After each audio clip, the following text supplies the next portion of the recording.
Sebanyak TV&MEDIA anu benung kambing kira masa kunda ko alam si TV&MEDIA mas badin ka masa kunda yung proseso ng pulo pala mas kunda mayroon ka mo na para mo na tipo na para sila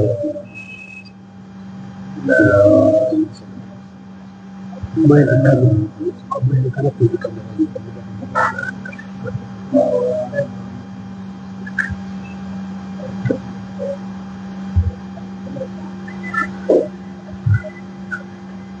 Yo, assalamualaikum. Party leader. Abarakabake. For your time moment in the new Larote. I know it was urgent, unannounced. But Nyada be member la development ko UDP Focus 2026 Timo. Wolelia 𝒕𝒉𝒊𝒏 buñare fengo soto ilafta kamendi fonninkela ila sutero le mengitande la ko mabe lorin gambia ando abe gambia ko le kele kan suto nin tilo andu UDP dingole mu moma ya lon ko sanji jama ko manto ala lon kan gambia la koto amanke moyen filete wala te moyen fileto akete la parti dingoti akete fawola dinol te fana ko take akata moti me yalon ko femma fisale ndi Cameroon ndi koma wato men na Gambia sulatala nyin fonninke kafo e kamen ko man UDP Focus 2026 kafo le me yalon ko dolbe Gambia jang e dolbe Gambia diaspora la bakari bolle kono la anen ansu sisla jarama nyol dol ko la fatu nyolu anen mo jama ledi nyol ni la timo ledi chilel ila wo kafo nyi wollel nata nyin 𝒕𝒉𝒊𝒏 buñari fengota ka funyoma bar men ko mara be kon la wala mu certificate de souterrain fengoti souterrain fengome yalon ko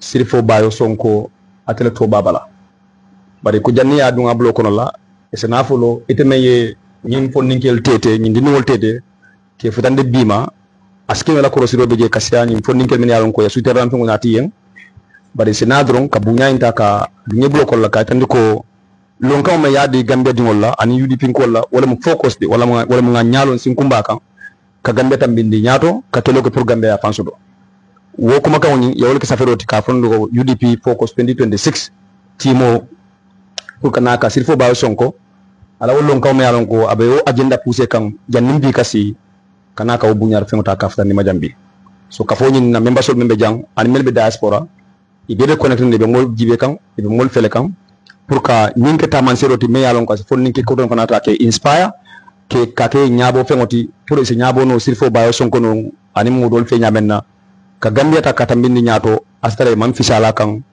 e mela foro ya fana tinya andum e manke molti me yalon ko be lamfula pour que wokero ta ka yom fande nyine yatna nyim fana nata nyi hammetan kan bulma fengota me yalon ko anin kodo mbewtu le fawle bulo ko le fawle bo pula jelle moti bari suter kayto ni wo belare janne ni ba di lawtumo kuma kawol men ya marro me yalon ko wala nyin sabu ibe men fayla nyin ko kan sewo da bunda me yalon ko ndeni kundingo kadu fonningel la nyin buñarota bax ini la mola barka bake ani ansu sislaño jarmañol ya nyimta ka ke hamera wonte pour kay ñom fonningel ta ke inspire mana ke susundi ku kendo kan ngaji gani mo da malti barata kala ku de me yalon ko mo saji no ko men jori kulam bar ñoo susundi mon toron katara ku kendo la ko me yalon ko la si gambia la so ma fano dino anas gambe fana ma so mana fano so bari janninka bum ba ko to bake dorom mbe bax bulala a fango se dum ila nyin silo nyin ya keno nyaadi le fo da nyambi ya munni musilalta ya musute de fengol de je sirfoto fo men yatna ya nyin kaytu kumata pour ka sirfoto ka bala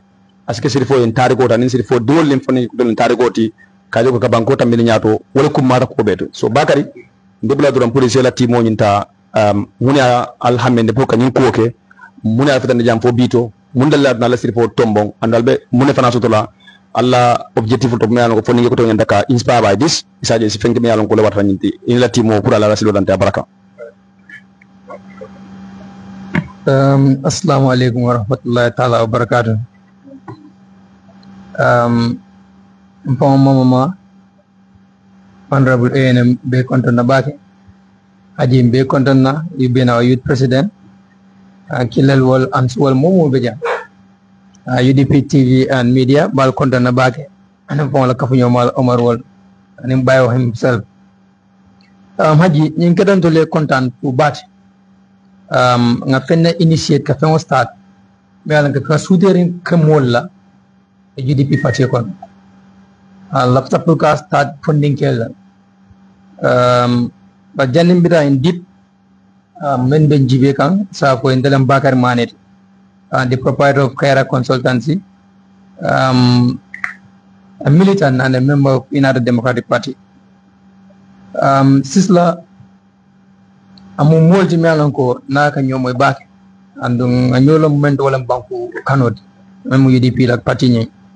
So nga kachaso do kaje ko se kafo from melanko be suder lek la molla men yalonko iba katakan bag me ba katakan bari dolba katakan gatambi dolti mbe buka kanya no kuto so lafto sudero rek la pour mun kamma pour ka je ko fonnin kelu momo se kato nyin kafu momo be ko gude se kafo nyin kato nyin kafu salon kontol pabilia kata bagel pour bawsenu nga winin 2026 atudan dol fonnin kelel bul so be keno nyaade nan na katol kana si sudonin tili comme sirfo ka ka nyamen tol be yake o nyam. And secondly, well, improving loyalty, honesty, and integrity. Kaje ko foreya, kake moy yeke foroti, yefa foreya kono. Hanna tara munem yeke foroti do. Hanna tara munem honesty and loyalty way tara je for the rest of your life.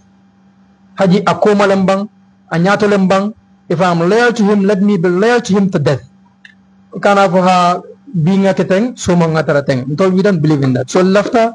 Ka society la form me alonko be fonninkel karan la men na walam ke fan soto anin ka jeko ye forya nyin kanta po jandi be fa an dunia fente keri mo alonko men sey pisalen nim place le be dawda be tarajil nim nafulo le be dawda be tarajil so adama do la kunun kumu ay kala bi kumoti ay kala soma kumoti fe la kabro. So this is what we want. So you want to see a society where funding kill below like integrity ya serve for to the best. So bawsen wala mundala nanyati and then wala tinko munyangana tu na youth leader kana kanyim bulma tongyeng amansia bari purka yitan diko comme nga recognize le ala lo nyanyim pour asa continue and tol panang funding kill men alon ko be bandala isa emulate as a youth inshallah. Barakallah. Thank you so much. Abaraka bake Bakari Bax afana funding ke dolde funding ke jama kono la ntel dada ta Bax la wala danga ko man Bax la bara to keno Bakari manelam ansu and then malo fo mbele dicidel nat la foroban kadu musolu fanalo e kum mata ngol ko bake ledi xamna dina la baye nga sandi bena ñaar ci kaw sen taxaway bi ngeen def ni ngeen ñew di celebrate suma own body bu kabi te dinaa ko jox title daal te dinaa ko jox title nit la koo xamante ne xam nga dafa xarañ loolu si amba wàllum liggéey Gambia ak si wàllum politique so loo amee seen taxawaay bi pour def lii. Assalamualaikum everyone. Balwe kontona baba. Follow kema. Kema tele mayo tibi. Hajimbe Sonko Gambia kontona baki. Sonko is an inspiration to most of us. Nkaji lai batamu ke last election nga ko len kai Sonko mesutere. If they wule ta choy foi ko tele foi paudole ma ba malo. Yeah, I was talking with him day in, day out last elections. So labonte pa umbaloka pa nenka ko lenka relax domande. But he's an example. Many munke kan laksale pour youth soul, Gambia youth soul. Ibe boko Sonko Benyami, Haji Benyami. We have most of them who wants to be like Haji, like Baiyo. It's not difficult.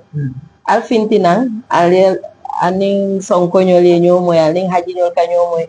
You can do it until musol until manke will but inside. Ngol nan make non tol bakela re. Gal bi na ubal force kan ne fana. Ngana musu grupo sotole until be kolena inte nying election auto la kewol power bul. Malal la bake so tol musol be le kambenta. Gambia sunkutu nimbe da ora mo be la pintila re these elections. Mo be tamadula mo jamali la holiday start already pour kana. Lafta kambandi mo fana okay. Na Swiss dorongame I have over 10 people boys munu konye already tolbe holiday ni ya fixed le pour kana campaign la katara jang typical nyol wol ko le 6 months ibinale 6 la nyol binale so Gambia fa munu bi jangal fanan ye pare was ni ndol wol binale so ba pola Sonko on behalf of all of us we want to say a very very big thank you imu inspiration ne titere adnan tolbe bu ka batalo. Thank you for your service to this party. Thank you. Thank you very much. Thank you so much, Chilel. Anyway, Sonko Gambia, more than for Kundo Kencentre, definitely in the affiliate jam. Sometimes when I wake up 3 a.m. and then find him online, no, boy, please go down. Is enough. But he keep under the Monanila, he keep enlightening, just sensitization. Anything you think that is necessary for more clarity, the Akadil and Abaka Mofanatuma forcefully. So Sonko, definitely you've been an inspiration to people like us because Abukaji be popular of Mabulla. One can say until they elect us in positions, and then we owe it to the people who elect us to do what we think is right for them. But I think nobody elects him in position. But I can make until many of us are not doing it. So to be quite honest, thank you so much. And Alfana me minke ale kule bank me along ko be kudo fana sabula ala makro. So Alfana keep it up ala barak answer. But don't say no kunda, they say yes kunda, okay? No kunda. Assalamualaikum. Be mo be konta ndemu ansumana jammet bare ka fanya English man serebunda Antonio wala so ñew kañ bi am la le ko mo ban ajine akar so sirif wala ludla banko mo be ajara ñame special UDP ani haji so UDP be ñame ka fule me alon ko ka fu kendo len ndo ñi banko ni ka e bondi bita UDP ni percent so bayala ludla mo men be ñam mo be banko mo be alon ko bayala ludla so atara dawo da ka kuma ko je me alon ko ka to nya ko molti so ni amoy fon kala ko bayo yidi bin ko dingo be alon ko bayo kam memfo wolen to nyati so bayo ta dawda ni haji spécialité fa tol fon refon tol mo fulo dal moliya recommend ba ke yidi bi kon so alla ke ko nyen almaliya tanka kila hormot ndum 2026 fanan kam ke inshallah bita state house pa wi ni ala sonda nyina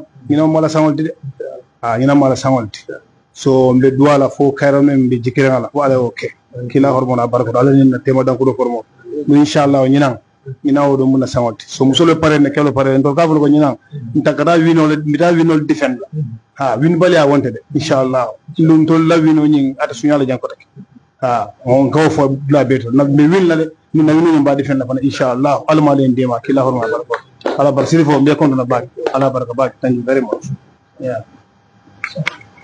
Abaraka bake answer and then inshallah ko wini bale wote je 𝒉𝒕𝒕𝒑𝒔 defend.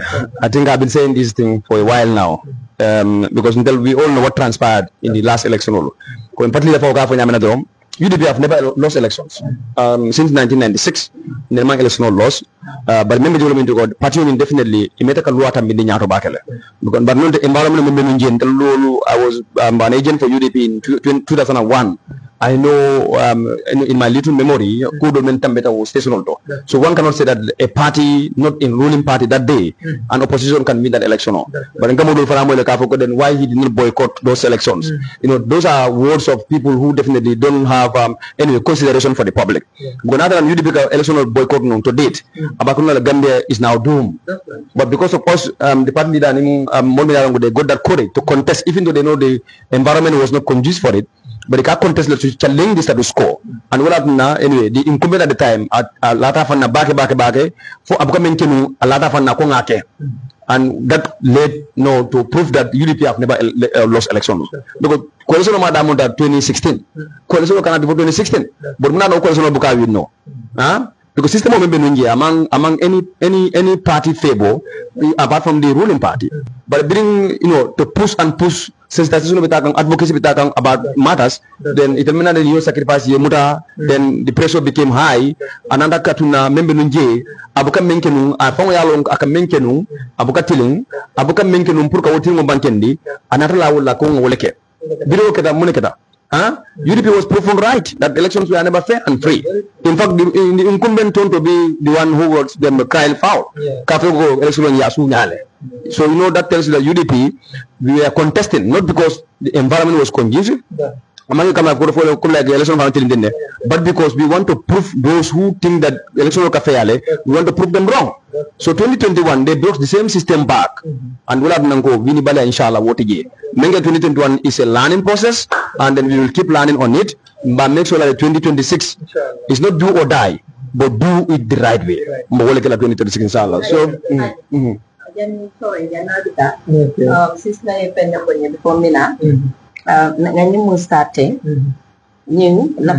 To celebrate the youths of UDP.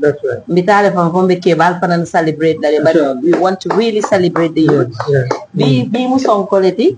Tomorrow could be Haji, Sinin could be Paxfamo. It could be anyone. We will knock doors. We know who are doing what.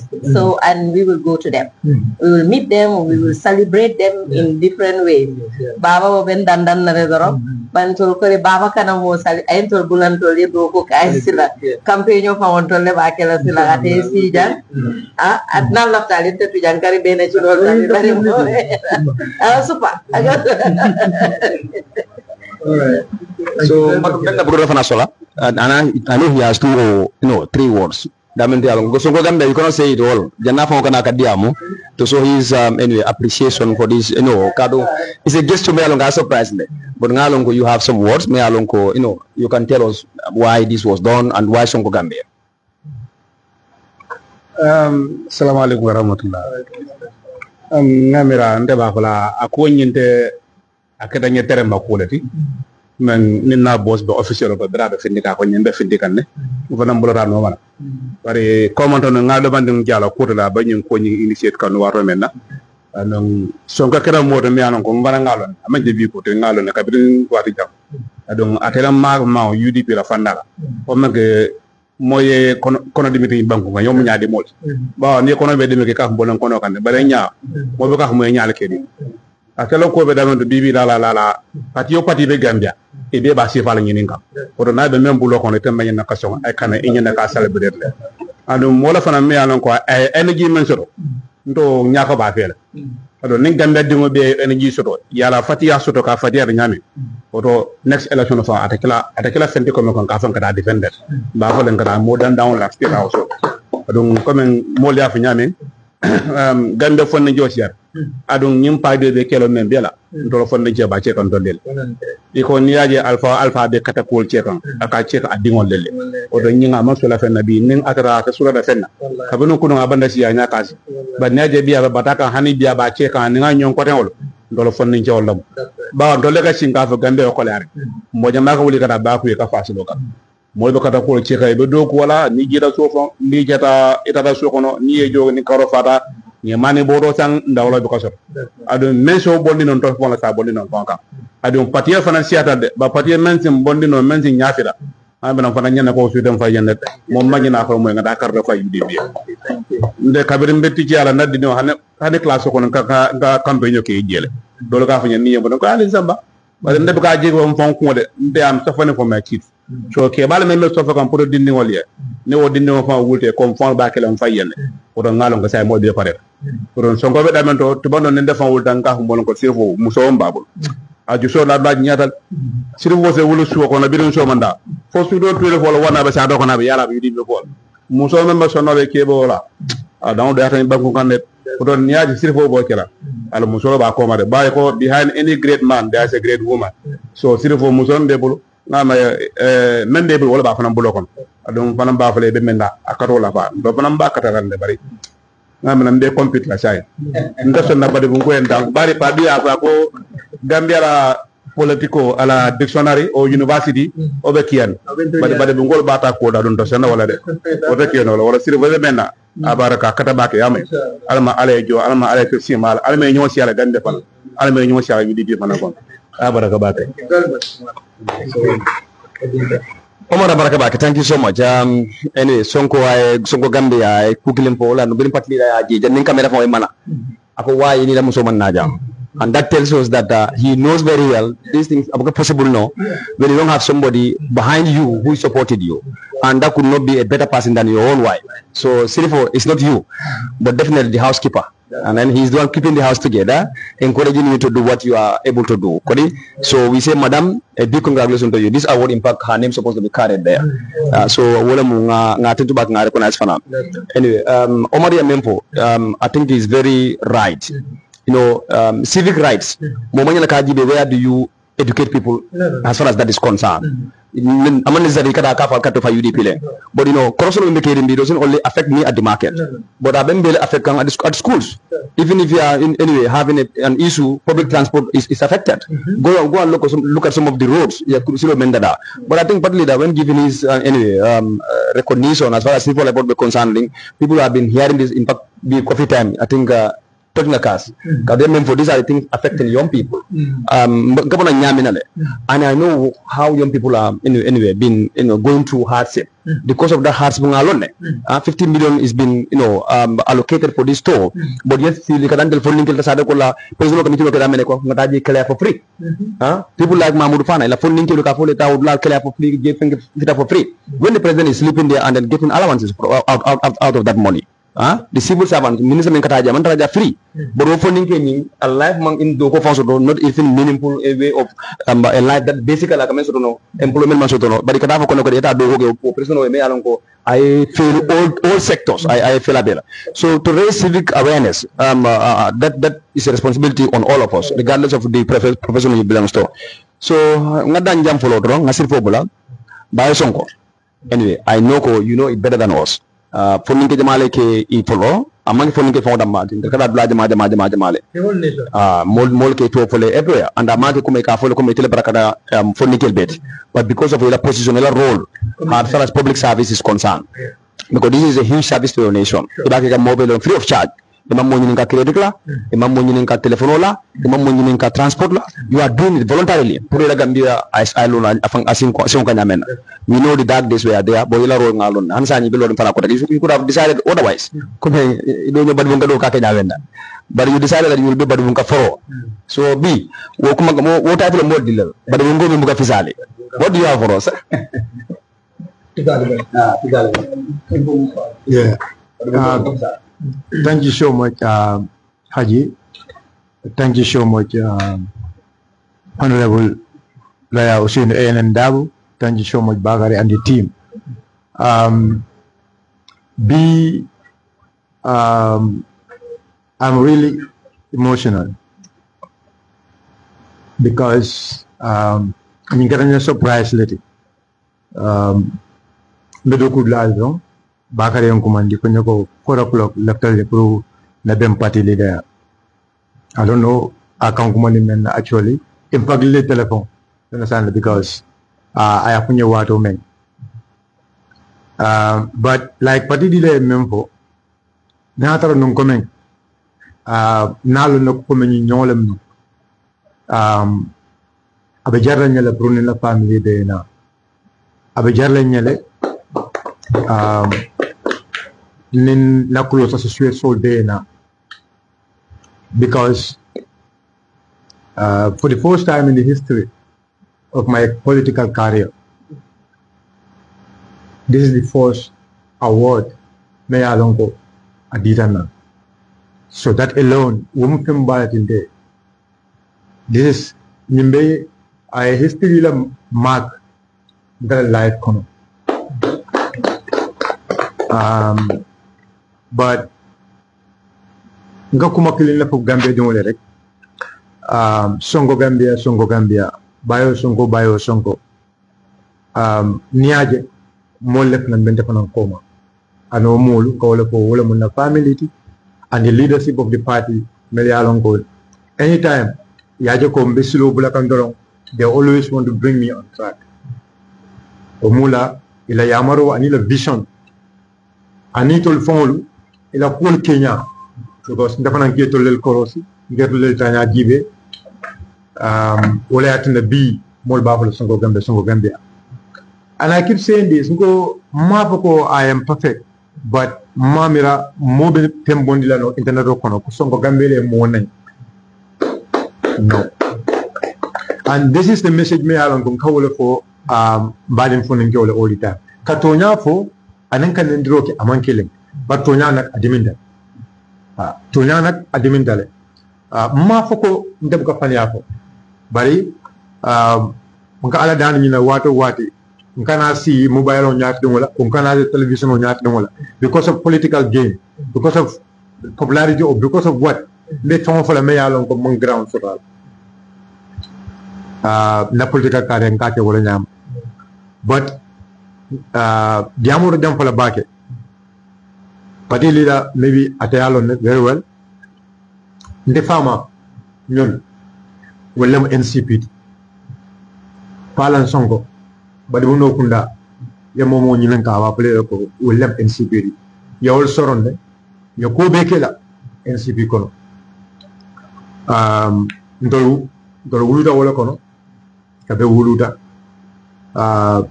de tara kono ne rapport ko kono de fanan natana na kadwa kono ne la ayda siloni yake nyame nyama palam ba kata ka because dunia ka palin kunum itole kodol ke bindol to kala ba biwo kol to sur la bon fere par dunia ka palin nyame ndol fanam fonna gro fonna na kebaya kul kono nyam bari patili le alone wolu ya kata ko menge with na bro rasul so ni me nyaanya UDP samelo non ko misal ke no nde personally na full commitment in the UDP ndafa wala desire lem but na desire mu ñew ñama na silo le jibe na lon ko sila len ñinde me ya lon ko sila koy ma balam anu nindu nda kono fu ala yake o man sakunda sita jam na jugo mu ñinati ko gamien ko lefte menna wala be sotola I do go to protest ngara protest blalto right na leader findita in a protest yamuda so I believe being in the leader nata to be the president of this country na lo nako abenda la freedom odi la nale ni na famo fenje me ya lonko amanda takam ku pour na findika protestal because at a sonna me yatema ayo nyo fayndol kam that's one of the reasons me ya lonko I really appreciate Honorable Useno Dabo aji along nemoju kukuru ni na kule ya sabu we have to wonyenta ho landila la ko ya per ndolbe dunkam politiko kono kaman ka sawar ka finti politiko kono wato men atara kulbe kasol atara ndolbe dunkam politiko kono kaman ka finti ndolbe kasol bari kabrin finto keda abenum vice president yala aben foreign minister vice president I was looking at interaction, but out of those interactions, one of the interactions, untanyina level of B, that interaction wala mun na taking point wala mu honesty loyalty to the states ndala tala ko nyinke ba ay bango kanule nyinke ba ay men campaign for kabel 1996 ni yamma sakunda di yala be tamara wala la ma hakli fula soro that is why gana waxat ko be di ngam mo ngoy ko ndol be nyin kata ko ba be ke ga we don't expect to be ministers or directors. I don't know. We're doing this because ntol fanan be dimba la soto ka be wulukan fondo le kole akul men soto na balwo kono fumbe la fala ba na dimba demul fanayna o le kole akul kilon soto ba nimmal la fin demul na no kole akul kilon soto be bundare yele la ano bundare na yele ta be molle bulele tambi nyaato mol mel yalon ko ya nole mol mel yalon ko ya experience soto le. That is why I keep saying go Honorable ʻSonko is tried and tested ngafo a reason nakama ay opposition yakele ay alon aka masa kunda criticize men and ay alon bank dul ka masa kunda criticize men. When you go to the archive B ndara no archive aji itala siyan 1996 ay mido menke in Basse afa Basse kole akoy nale ni sojaro bula jak akoy ko ndala fo albem mano sanna $400 wodu mo moro $150 I remember I went for it. Nata B man borom jelle. That's wisdom. Omu banku kanolet. So ndasida mfranga sile ngaje ko ni ngata nyulla ke ba yado danan. Nyulu bento nyato B e ko pour ka nyim banko ta ka bondi. Mi ba tin nan dol fonni ko de sila koma. But o fonni ko fanam mbuka jam fela. Sometimes mulga go every protest abeje no. Kukile be yoro nyugo ikat protection o protest inde jeje dalila na kan sijede dalilo men kan sijede nyugo banko kolem ay mbokataje because namu UDP le mbokat ngataje men kan because am a Gambian and nunka menkele Gambia kolem nka menkele Gambia kolem so jamo kana jam fadro kontaan da bag mena Nyafo jana mena muso tentula bag mena nedimba mbede tentula bag because political not easy, especially when you live with your family and sometimes more gajele dulakata life wato do I mean ila family better laring even life you disturb them sometimes ngasilem for I actually ngasilem ngana muso sin ngaba ko hako boy I keep doing that all the time continuously because nyalo ko ngam menna nalo mbe kolem bari nalon ko ansa ko soto no jele because hadama dum ka hako soto ko leta bak nga fay what no what continuously because malo be fala wat jumal so I always try political kajoko na haka dan all the time especially the political la molbe fala tango ko glin nak nala tindo wala mo nam bama dem political ko mo nam fama dem political ko no when something me alon ka I'm really proud of that mo nam len ne fana rakala de mo do len kumandi akonya ko mo namne bama nen mo namne fama ne ako jabe folo len tella es anu wallahi suma wala nyimari ay man ngol be len jang ay man ngol be len jang ay sol be len jang ay agan ngol be ay yuri ngol be len jang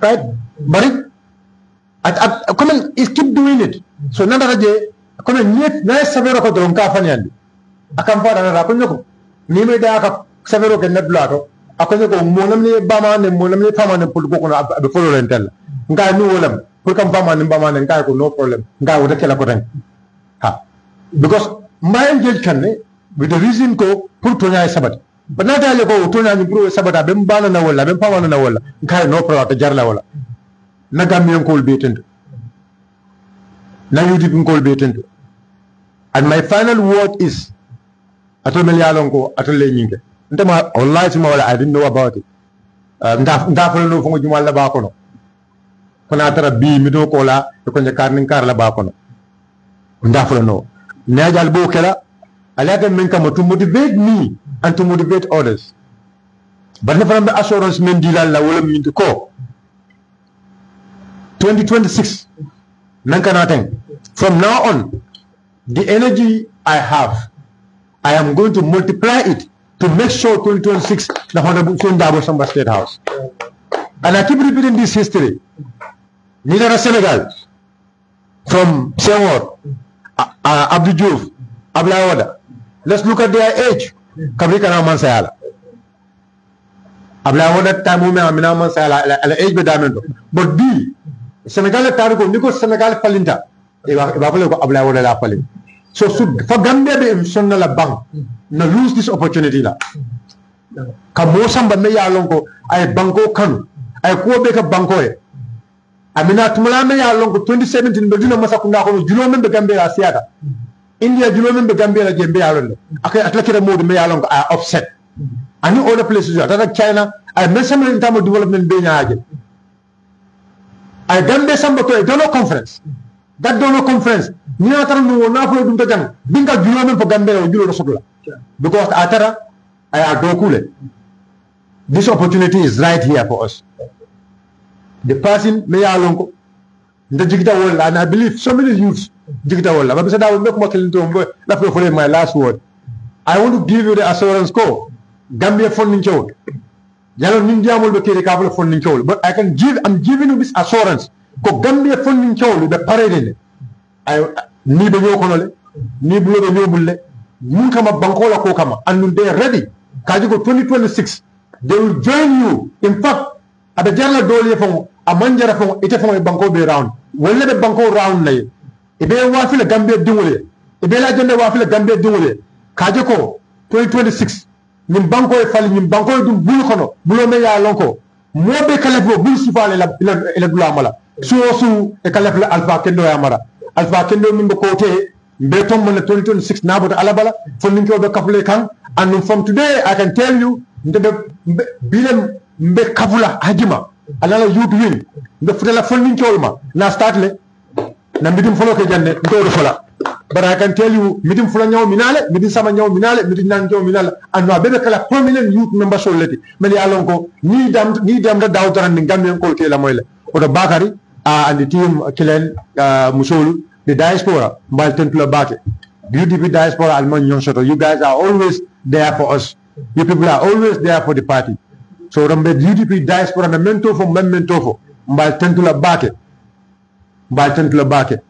Na coalition mi lanon ko be jang media bafla ko ala baraka bake annan taw city na make sure na do koke gana song moyen push fonna nandrote e ben don nan kanade bar an kana song ndol nandrote ni en don nen nanan na tonya foye ni na tonya fo doron Gambian ko ka tonya le la moy anu Gambian ko be bulale tonya le noma 26 daboto steras focus 26 ala baraka bake. Thank you so much.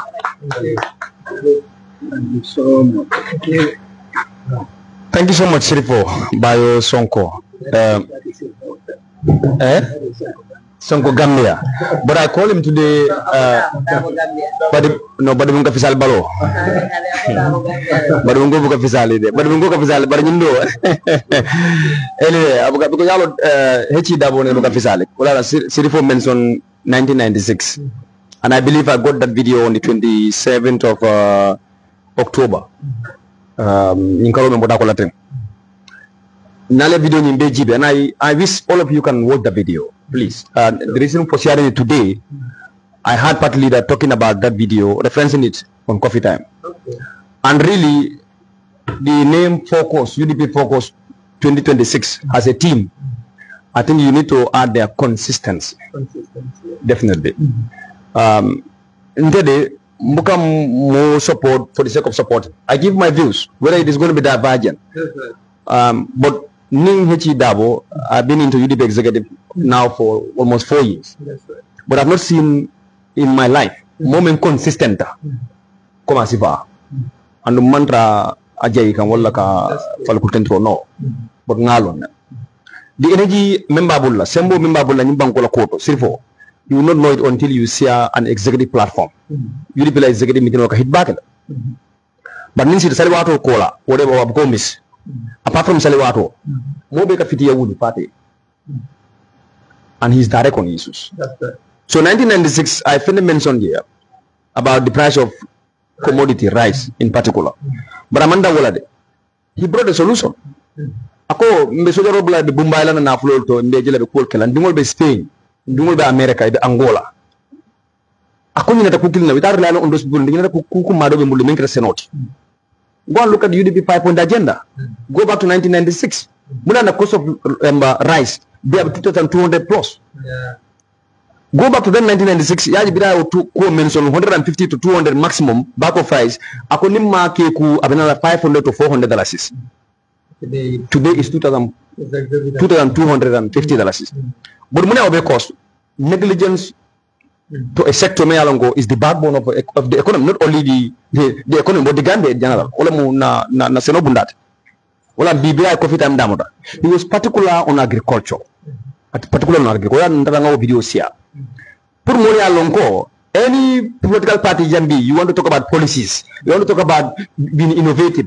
UDP already talked about it and tabled it publicly for a solution. But Mamman Sakuna Surme alongo. Anyanta ka wo policy la new program ol tamande ansai. All what we think we can clap for is this white elephant projects. White elephant projects. But neither consul bundu konola. But in particular, Tanja Bakunda, Silomendra Jana Mandori, Kabana Mjabakunda. Anta Osilo Jibe, you think about the millions. Yamembulo Silokol. Taba de Bunyana, Auditor General reported 371 million. What UDP is telling you that the solution is the productive sector, and agriculture is cannot be ignored. So add consistency because UDP, whether people buy the idea or not, but we believe that the solution of agriculture and education. They're just going to be like an ingredients like condiments like Jimbo into the issues that we are affected with. But agriculture without fighting corruption. Because I tell you, construction of taring. I have heard the Amroka, problem of but mental town to move, borrowing facility, equipment me alonko, town. And that's the truth. Because Moma of town. All what you want there, go there, have what got you there, then borrow soto wala jaro soto, test they diagnose you, you go your way. But Lutano bejele, bumba, because that's what people can see visibly. But member kono la menkuma da borrow ni massimo, akol dastala. I mean for 2021. Base reference, ni UDP na munekela. Instead of building, expanding houses, the one that is existing, ni molna da nyaje ka congest, molna da menyi because on time. Provide that. And you know you solution. So Sonko Gambia, you may focus on Gambia. I focus on UDP 2026 team morning among in the Sonko Gambia. But you want young people to be motivated, to be consistent, to be focused. And I'm glad. He's right. It was very heated. In fact, during times me along go internet we are both in mile 2, but unless once was first nada. But security sector go there. Men for more arrest. Wole ka borrowing go. Gambia security mantra Gambia security personnel block on la. Men until arrest. Sonko Gambia beji. Iko baro ka pindila katala mituno ke blatole. Ika army membe ke Gambia security even intelligent as state of they are not aware. Wakamu ndo kundela security fong. Abi bole block on la meni alonko. Iman ken tell Gambia and then there's no condition that is permanent. Jumana lo sili mulu bekala. So the confidentiality in our security sector is not there. And if you talk about security, the first thing is things have to be confidentially done. But in the Gambia security, external forces are the ones in charge. I'm sorry to say, but this has been said by somebody who is a senior member in the security at the time. And one side the same trend. So where is the sovereignty? So before I consume a lot of the time, this is focus on focus UDP 2026, the TMO. Many along they identify for Baiyo Sonko, who deservedly win anyway this certificate from them to make maybe an inspiration for other young people. But they brought it through myself, and I was also surprised to receive them here today because my information was in a pinty. So go Gambia fana fana kana lola na man prepare fang. But he did well. Ani kumo ovuka money. You did wonders, and we are saying congratulations. So we leave His Excellency the party leader, inshallah, the next president of the Gambia, to give word of thanks and appreciation. Haji, President of UDP, la National Youth Wing, ke konton ka mabela be konton nakmo ata jampala ka manyana jampala but lafta ka Bakar appreciate na pamata nyola Bakar kare famo physically wakata ba taranyo kan hammolo ni nanyolo objeto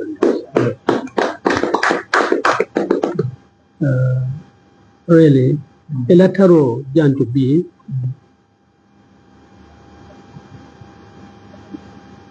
kibaro lomo kibaro pour funding kewol kadi fembe Bakar mane long yalo ne kafoko youth leader lomo abka mamma fondu ko dammanal haajo do Gambia kono ani Gambia bantala so nyoje associate la with any thing salon ka ko funding ko la nafa wala bi jeeto so I appreciate backing Allah UDP focus 2026 team not appreciate. Thank you very much. Because Tonyum Fang le Fang Kumayata baka focus. Got more new focus on anything. They are not distracted. That target me, you can't reach them. And the target for us is 2026. And 2026 is the presidency. So that target we are not going to miss because of the focus on this thing. We content about it. Kavka yara fang mon soto tale nakafol kono Gambia jantani Gambia bantala melka koros roke banko kono melka mama politiko kono jay kela kol koros paye nyafa ko sibunya fenta kadila kenga nyandi kada manke fenti me alon kafoko maybe anamuna nana majoti barke bunyandi kenga nyandi ko do fanansa amoso lora ko ni suno menke mo appreciate back nalo lima sisla abenin kol konne nga appreciate animal bem jeto yalo Sonko Gambia ko bawa Sonko lomba ale ake toto la ana participation in the Gambia political life and the participation is great. What about Sirifo Bukadian with emotions, but he talks with passion. Every time, and I support everything, not emotional, but also is always passionate. And a factual phenomenon. Now facts check on anything. You try wrong date. Ma patakala de ba hadmadilo bara mansia. That's right. And really, alakola make ko alinge amanta ke kampa kapoko. I'm looking forward for a reward. Not an President Almabarola personal relationship Benjamin. Post 2026 election and even before 2026 election and immediately after that, in a personal relationship Benjamin. Nara kapoko, palasuko. Whatever motivated kadun kuto, then you not see that you tablo kada. Ya muta janto ya sorong, ya bula, ya muta janto ya mindo sorong idol sorong, Yebula, Paramantalat, Puspalas. It's as constant as Northern Star. Sure. Obey, may have its principle. There are no permanent friends, no permanent enemies in politics. Yeah, but principles are always permanent. Yeah. Principle of and Silvana is driven by principles. Alako Bay is based on principles. Walayatina can survive, Walayana respect. Nada Kaboko. Amubeda kokle fonyo ya pe na da ita wato wallahi malwa gura kula ka buga wa tilbo ko ka ga wa but bugo lo jon but no but every time I see for ya ko tonya molo me alo kala ta menna akallo wadam manaka aman kodije aman palatije aman toje so you make me proud that you are a member of my party. I'm very proud that you are a member of my party, that you are among the not old and not too young. They are sharing the affairs of this party. They are party in the proper direction. They are party and objectively you are driving towards that. I mean, with clear thinking and of course with a noble objective. Thank you very much.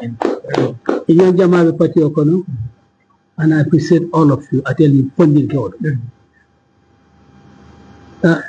Yes, and interactions have always been with younger people. Sure. And I know they're in the thousands.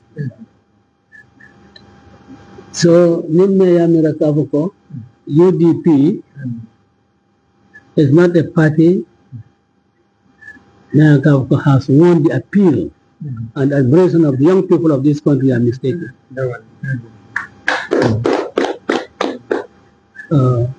On the 10th of October, when I reached the airport gate, I looked around, left, right, east, west. 70 to 80% of all those people are young people. They are all young people. All energized, all of them all of them hungry for a change. Hungry for a change in 2026. And they are going to make sure that that change happens. And so I tell them of vanguard leaders here.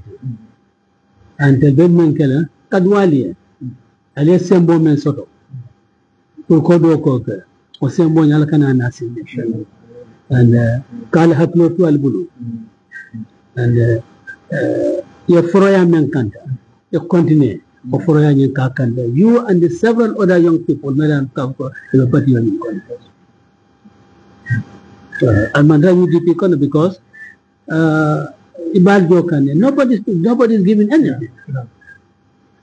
The only thing UDP can come in the level of Baraka, I'll appreciate. But UDP Focus 2016. Thank you very much. Allah Baraka. You are people that we can rely on. I think you have broad shoulders.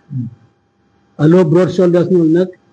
Tell me man Kavoko, Malaki Bariko, tell me Victor. We are going to really Bella low broad shoulders no leka. Kauka you carry us and the party. The 2026, you are the ones who are going to effect the change in this country.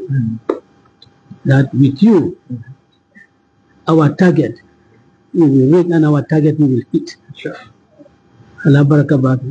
And there are several other groups. UDP, Funding Kolu, Musula Kelkela. There are several other groups like UDP Focus 2026 team. But now the word focus not Abisiaka and the group everybody is getting focused. But then Allah not lebem bondila sirifo ila compatriots ñolo ido ku ñolo mol mel ala ka ko ye suute ila kata ko suute ye suute triyas jot na kono yala fudi ndi mutatu mo ne bo kam bi yes yena suute kan fi police kan fi police pana ini na busi ndi ko kun la jede to be na ye suute bar sir pana ma muru ko ba because they appreciate that. They appreciate your contribution to the United Democratic Party. And any contribution to the United Democratic Party is a contribution to the Republic of the Gambia. You want to realize. So, any certificate dealer, and right. And with great pride and with the profound honor I will present to you on behalf of UDP Focus 2026. But apart from that, you go to Katani radio program. You don't have a cow. You come out sometimes you need the pay. When you roll the program on your door, go very late. They go very late. You don't have your own income transportation. So your compatriots, your fellow responsibility, appreciative of that, and they think that is a small sum of $50,000. They give it to you to contribute to your transportation. Maybe the Alabama program, maybe the Chilero program, or any other radio program. And this is the token appreciation. And you got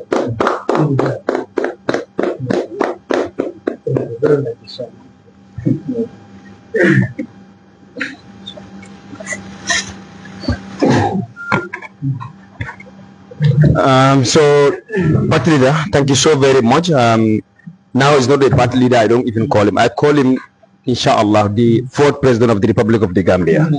By the grace of Allah. You wrap up already. But young people across the country who form the majority of the population, they have the hope that you are the one who can liberate the Gambia, rescue them from already the dangers of corruption. I'm not saying this off head, with evidence across Gamensuko Kabana. Sirifo for the madam. Youth leaders will be decided. And Sirifo, thank you so very much. Ngalongo ene mam funding kele mam fail. And we believe you will never fail us. Because you are Gambia is you believe in the principle of democracy with accountability. And that cannot happen without a transparent government. So I believe Takohechi Dabo is the solution to that one. You leave all the privileges, the opportunities you have, including your revoked diplomatic passport. You decided it was in the struggle to go to mile 2 to get this Gambia on track. Skip it up. Sisla Jadama, Bakari Mane, Bax, and then Lady Njai, Chilel, Ansu, and Omar, Alabarka Bax, Ginos Malema. You're going to be the real Gino Malema in 2026, right? Yeah, so on behalf of everybody, let's keep it up.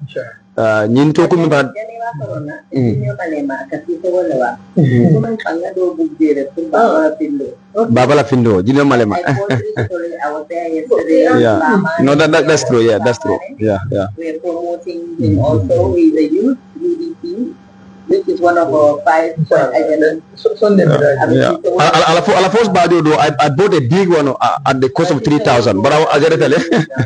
Yeah, yeah, yeah. Yeah, it's a big one. Doing very well. I came out for each $1,000 to be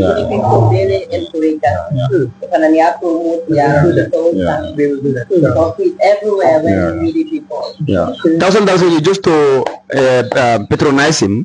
Among you come like, well, that's the original fee, but come like nin kada dawo daro nakada nyola le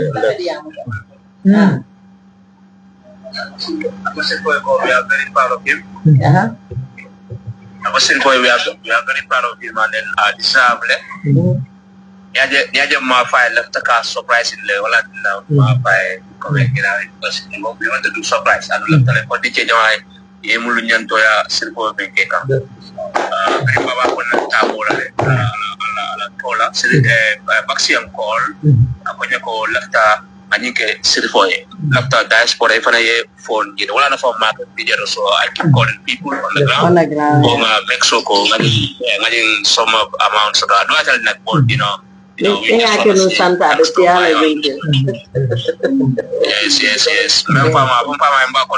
proud of him. Inshallah, 2026 for celebration of God's Inshallah. Thank you so much. With that, we close with prayers. Alakana jikoltinya, kuna ya nyine kundin ni for tema. Almati funding ke jama na nyai boy pe. Nungkumara yolom prayer the integrity and the loyalty to nation. Parliament in tema for transport local. So we close with that dua. Bismillah.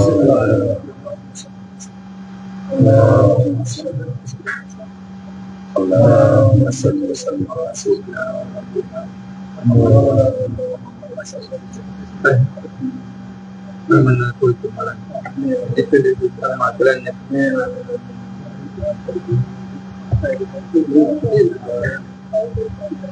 Now, but it's a very good one. Team one.